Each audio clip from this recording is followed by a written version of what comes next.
When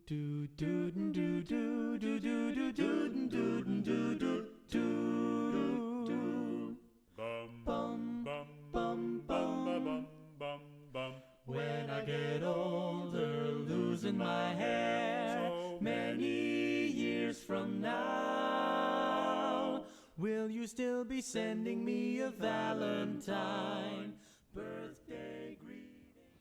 Good afternoon. My name is John Lutz. I'm the Executive Director of Elder Services of Berkshire County, and welcome to Berkshire Senior TV. Today we're going to talk about caregivers, caregiver support, caregiver services, and resources for caregivers to use throughout Berkshire County in their efforts to care for their loved ones. And I've got two guests with me today, and I'll let them introduce themselves. I'm Bonnie DiTomaso. I'm the Home and Community-Based Program Supervisor for Elder Services. And I'm joined here by... I'm Karen Gold, and I'm the co-chair of the Berkshire Alzheimer's Partnership. And Karen, let's start with you, Sure. Because the first thing we're going to talk about is the Caregiver Expo.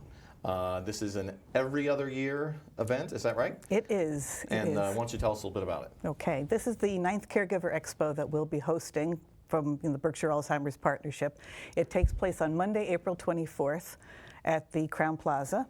And we have been together as a group, the partnership, since 2000. So we've got a lot of resources under our belts.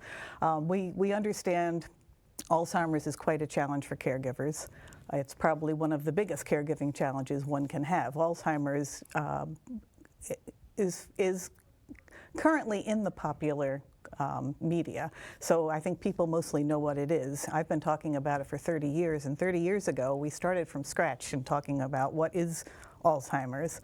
So we've made huge progress in that people are informed, and we have resources to support families. Alzheimer's itself still has a long ways to go. There's a lot of research going on, but there's no treatment, there's no way to prevent it, and there's no way to cure it. So the best we can do right now locally is to help families care for a loved one that has a memory problem. So at the Caregiver Expo, we provide caregivers with an easy opportunity to research what's available to them here in the community. Here, and all the vendors that participate are available locally in Berkshire County. They are. We do have some larger vendors who cover, national services, but for the most part, they are Berkshire County providers. So it's a great way to connect caregivers with local help. And if you were to describe who is this designed for, who are the people who should be coming to the event?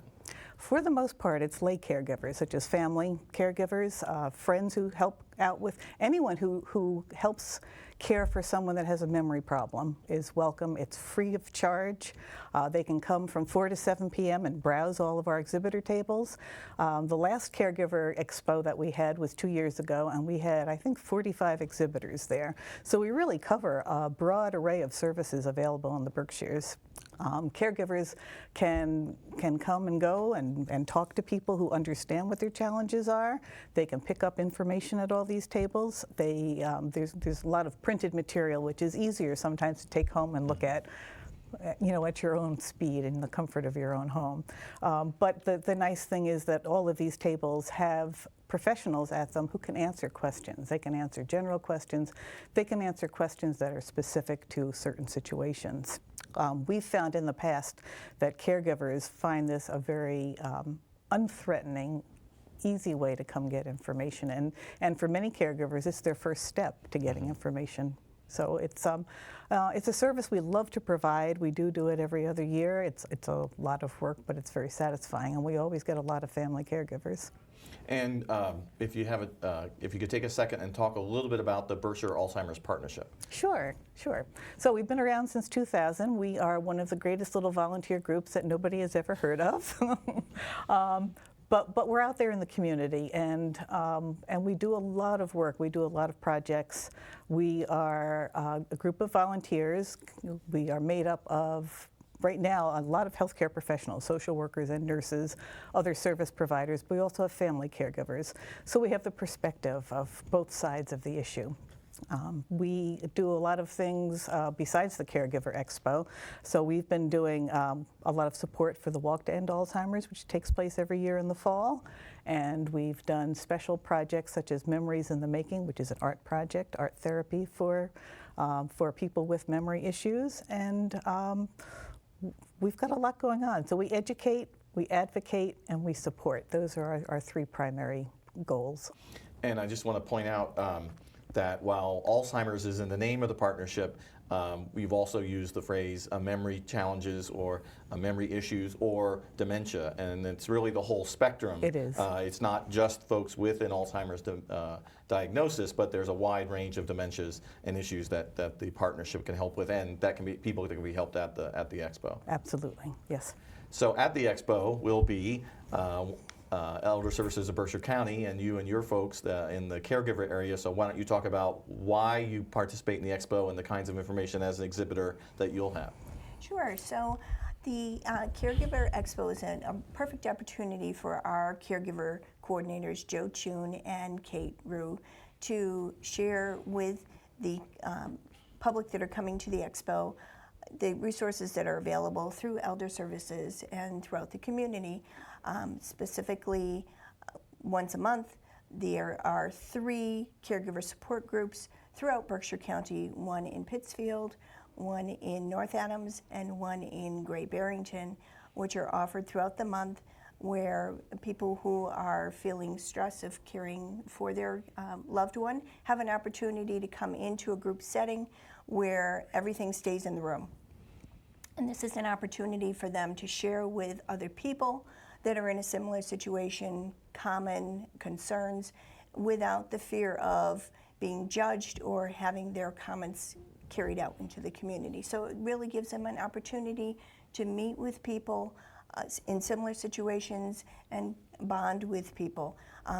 In many cases, the caregivers who come to us have already reached the end of their rope, so to speak, before they come looking for assistance. So this is an opportunity for them to not only meet in a group, but also meet with Joe or Kate on a one-on-one basis to have an opportunity to get some advice or find some resources available to them so that they have some relief from the stress that they're feeling caring for their caregiver.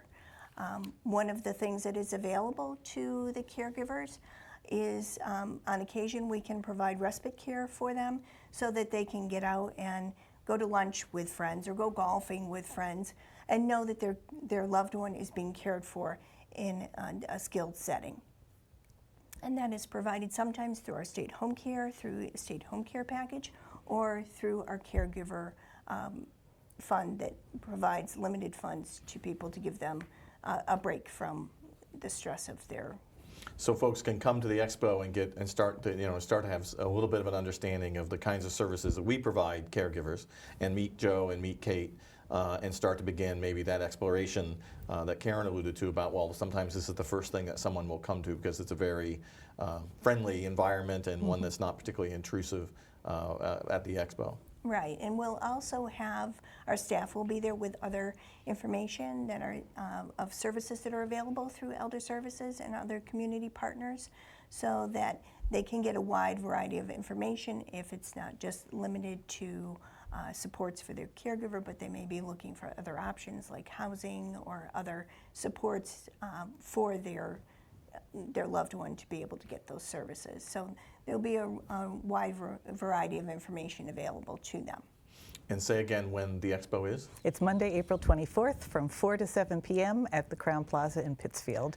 And just to expand a little bit more on what we have to offer there, besides tons of information from friendly people, we've designed it as an evening out for caregivers to give them, as you said, a little respite, a little breather.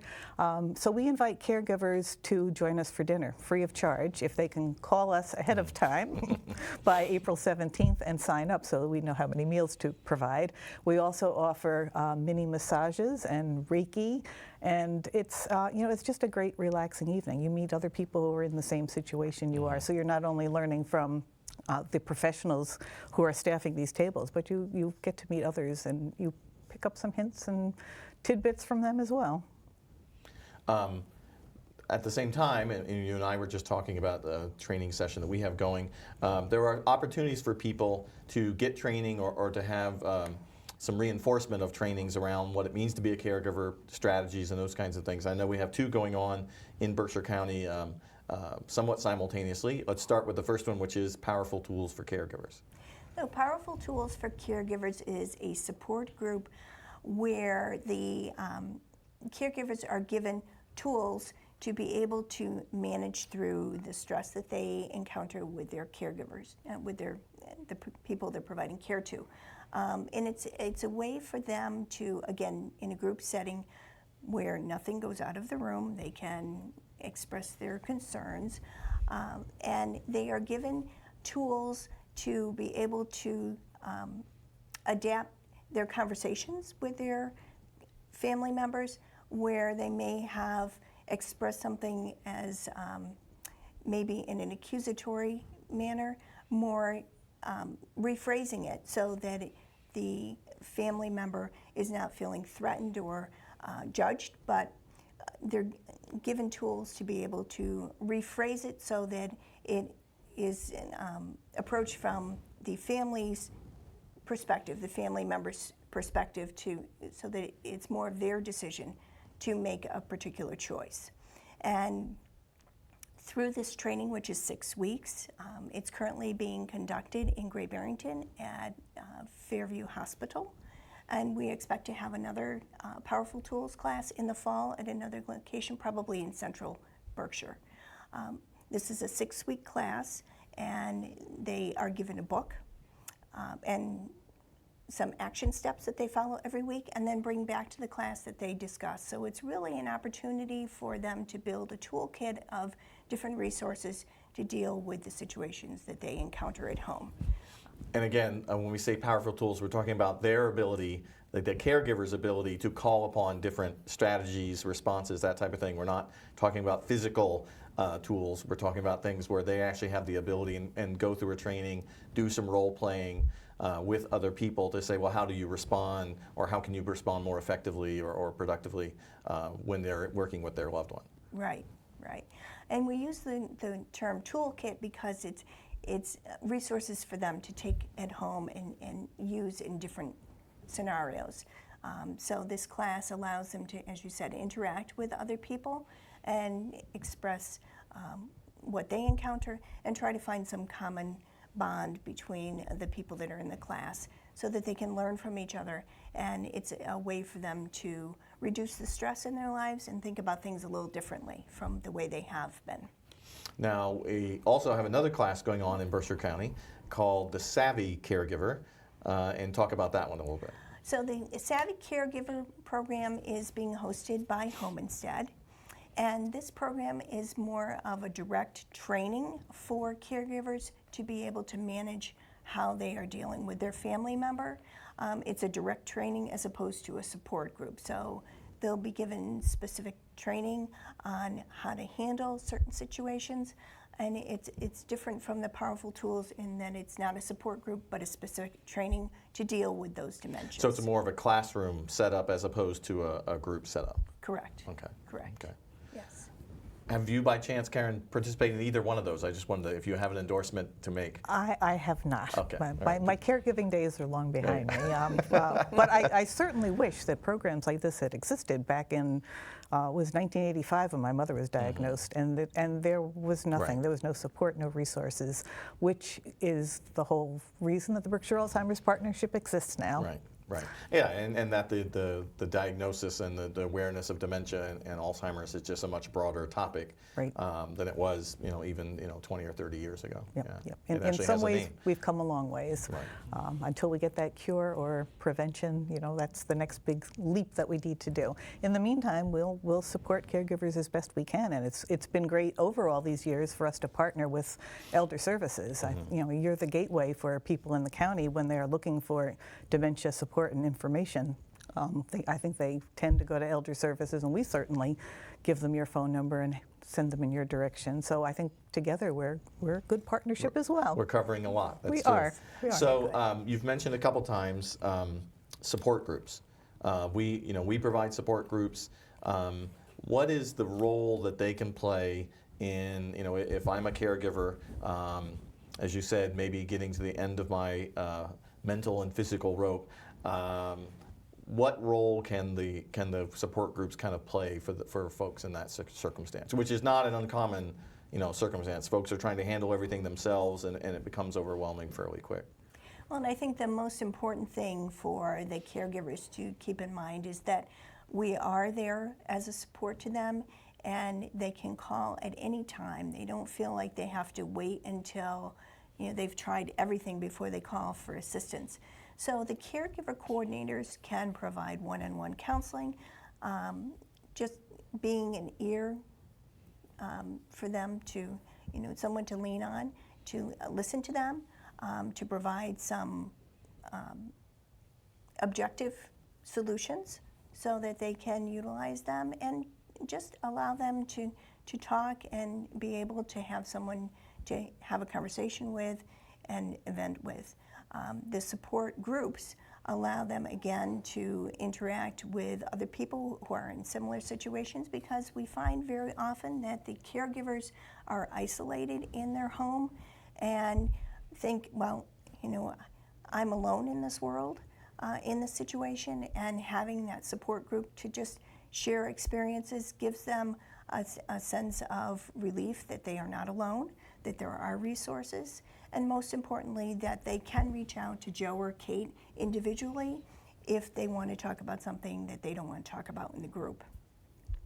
Joe and Kate also go out to the person's home and provide them with one-on-one counseling, and sometimes the care recipient is present and can have some input into some of the solutions that are being offered. So with Joe and Kate being able to meet with the caregiver on one-on-one basis, they're able to specialize some of the resources that are available, make referrals to our state home care, so that we can get some supports in play. Because one of the important things to communicate to the caregivers is that there are resources, so that they're not putting a mortgage on their house or using all of their financial resources, that there are supports out there that maybe are, there's a copay, but it may not be as expensive as they think. And very often that is a concern of the caregiver, that they're going to have to sell their house, mortgage their house to be able to pay for care. And there are various programs that we can identify for them that will help with that financial situation, so that the person who is providing the care is not feeling like they're going to have to give up their home to be able to provide care for their loved one. What kinds of issues and I know that that's one of the real anxieties that starts is around money, but what are the kinds of issues that you find that prevent people from reaching out for assistance maybe as soon as they might have or could have? And the most common issue is that the caregiver feels that if they reach out for help, they're somehow letting their loved one down, or that there's some issues around not wanting people to know what's going on in their home. They're proud. They don't want to say, I need help. But in many cases, they're not alone. And the situation is that we encourage them to come to us, because in some situations, the caregiver, by not asking for help, is actually causing themselves to decline in health. We do see that very frequently, where the stress of providing for a loved one can impact the caregiver's health. And then you have a situation where there's two people who need help. So it's really important for them to be able to come to us. We can provide that respite support. We can provide some in-home care, so that the person who's providing the care can give emotional support to their family member without having to always worry about the physical care as well. There are ways that through our state home care, or through a program called Frail Elder Waiver, that the family member can receive in-home supports with bathing, with housekeeping, personal care, that's going to free up the caregiver to be able to spend more emotional time with that person, or get out of the house if they need to for their own personal well-being. So it's really a conversation between the caregiver coordinators and the caregiver as to what what it is that they're looking for, or how can we help alleviate stress. And I know that one of the issues that we've talked about that often comes up is that dichotomy of a person having to play a quote-unquote professional caregiver role as well as the emotional, whether it be family member, spouse, child, that role, and that those two, it's hard to play both those roles kind of on a 24-hour basis, and it often leads to tension and stress for both parties. And often just having that independent vendor that comes in and has no emotional tie to the family member can relieve some stress as well, because that person is providing a service to the family and is not involved in the emotional dynamics in the situation, so that in some ways can give the caregiver a resource to be able to take a step back, as it were. Karen, besides being involved in the Alzheimer's Partnership, I know that you also have personal experience, and this is a very personal issue for you, as you mentioned from many years ago. When you meet folks who are beginning this journey, and it's often over many years because of the nature of the diagnosis, what are the issues or what are the anxieties that you try and alleviate for them when you're meeting someone that maybe is just beginning this process?